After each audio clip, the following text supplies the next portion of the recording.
एक खनन माफिया है चंदन दीक्षित, जो अतीक अहमद का दलाल है।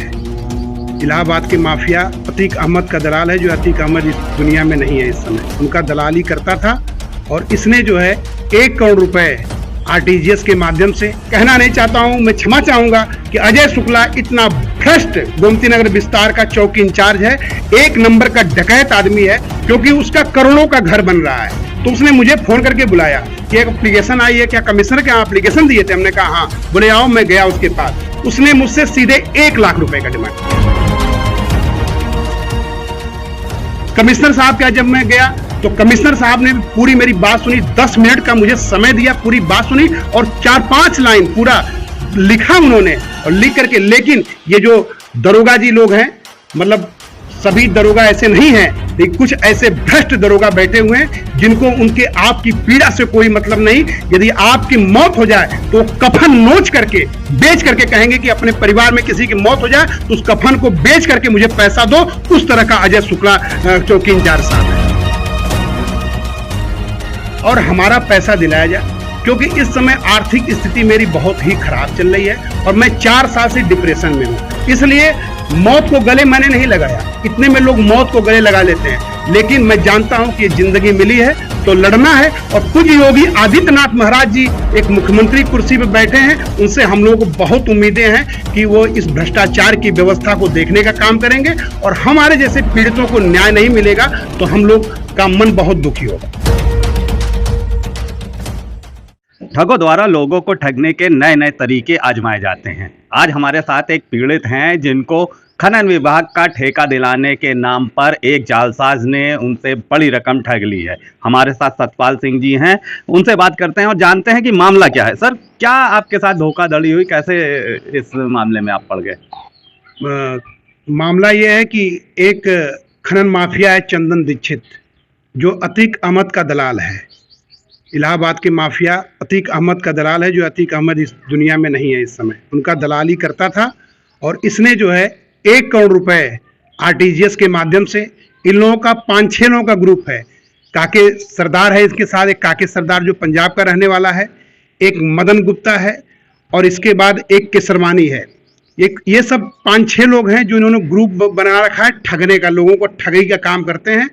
और केसरवानी जो एक व्यक्ति है जो कौशाम्बी का रहने वाला है, उसके अकाउंट में लोग पैसा डलवाते हैं और अभी तक इन्होंने कम से कम 50 करोड़ रुपया लोगों का ठग रखा है। और ये साधु के बेस में चंदन दीक्षित रहता है, पूरी तरह से सनातनी चोला पहन करके सनातन को बर्बाद करने का काम करता है, बदनाम करने का काम करता है। इससे मेरी मुलाकात मेरे घर पे आया और आने के बाद इसने जो है मुझसे पूरी बात बताई, सारी चीज बताई, लेटर दिखाया जो कि एक फर्जी डीएम का सिग्नेचर किया हुआ फर्जी लेटर इसने खनन का दिखाया, पट्टे का लेटर दिखाया। और इसके बाद इसने मुझे प्रपोजल दिया कि आप काम कर सकते हैं तो करिए। मैं वहां पे गया, मैंने साइट देखी, सब कुछ देखा। इसके सारे आदमी को ठग हैं तो पूरी व्यवस्था इसने चक्रव्यूह की रचना कर रखी थी।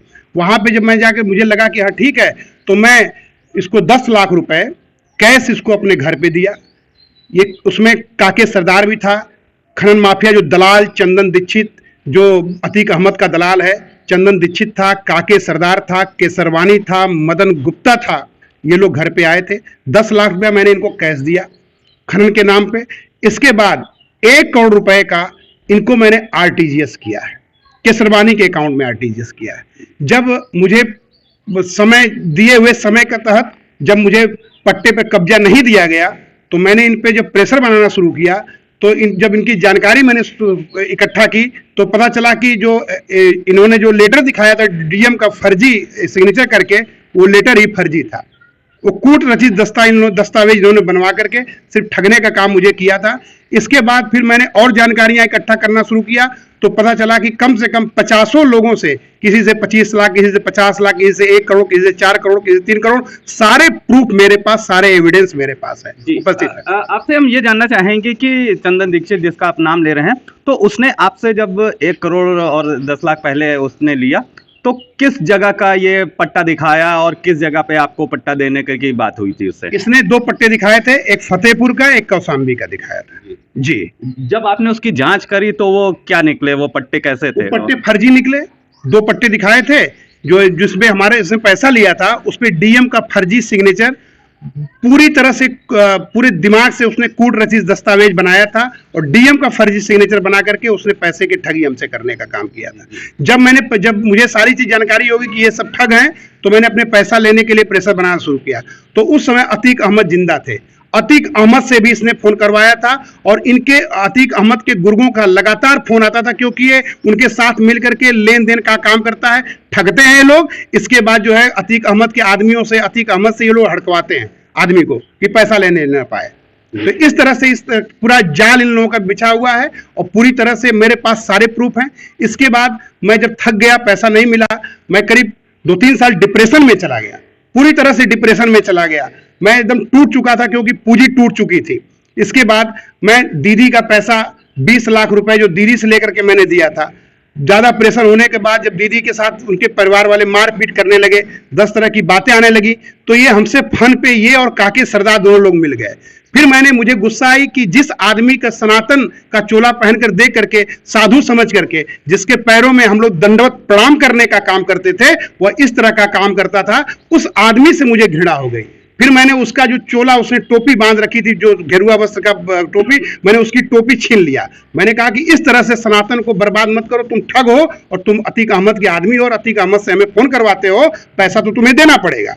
इसके बाद ये जो है, मैं जब ये गायब हो गया, न मिले, न बात करे, न फोन करे, इसके बाद इसने जो है हमको जबरदस्ती पकड़ के ले आया, बोला कि हमारे एक भैया नीलम भैया, हमारे हम लोग के बड़े भाई, आदरणीय बड़े भाई हैं, भाजपा के नेता भी हैं और हम लोग के आदरणीय हैं, हम वहाँ पे लेके आए उनके घर पे।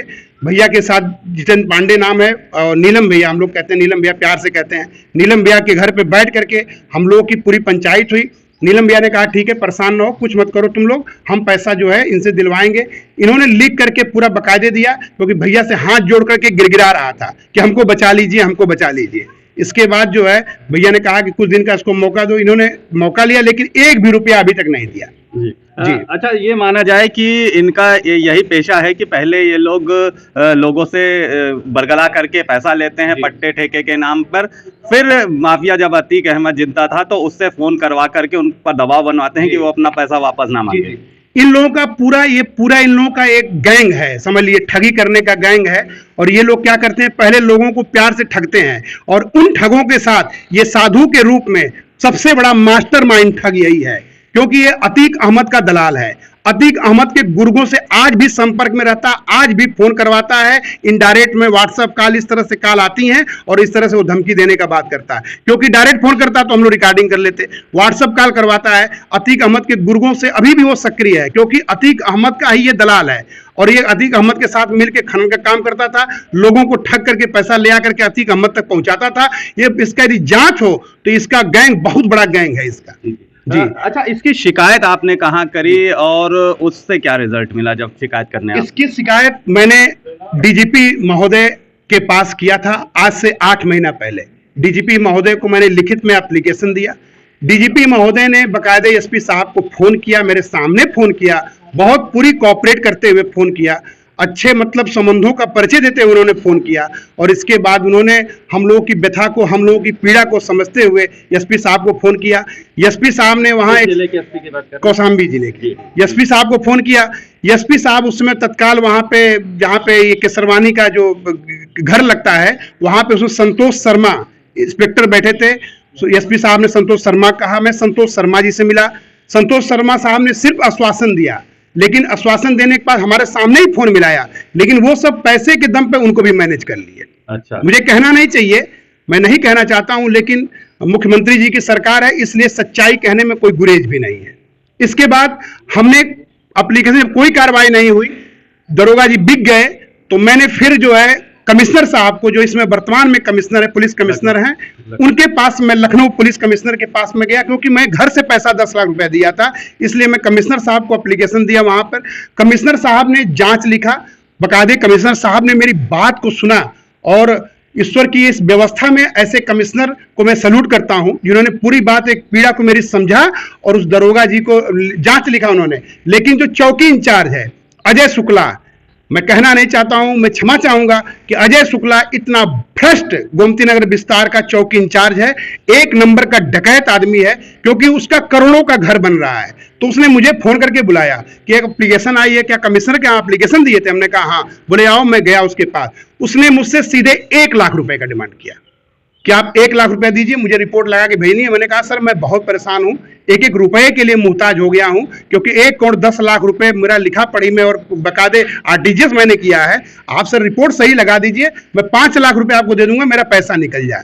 बोला कि नहीं नहीं नहीं, हमने सर 10 लाख रुपए चेक ले लीजिए मुझसे। लेकिन इतना संवेदनहीन चौकी इंचार्ज कि उसने एक भी बात सुनने की बात नहीं की। मैंने अपनी आंखों में आंसू लेकर के मैं घर चला आया और मैंने भगवान के ऊपर फैसला छोड़ दिया। लेकिन इसने गलत रिपोर्ट लगा के भेज दी, उसकी भी कॉपी मेरे पास है। फिर इसके बाद जब मैं चारों तरफ से थक गया तो फिर मैं जो है कोर्ट का, मैंने न्यायालय का सहारा लिया। फिर मैं न्याय के मंदिर न्यायालय पहुंचा।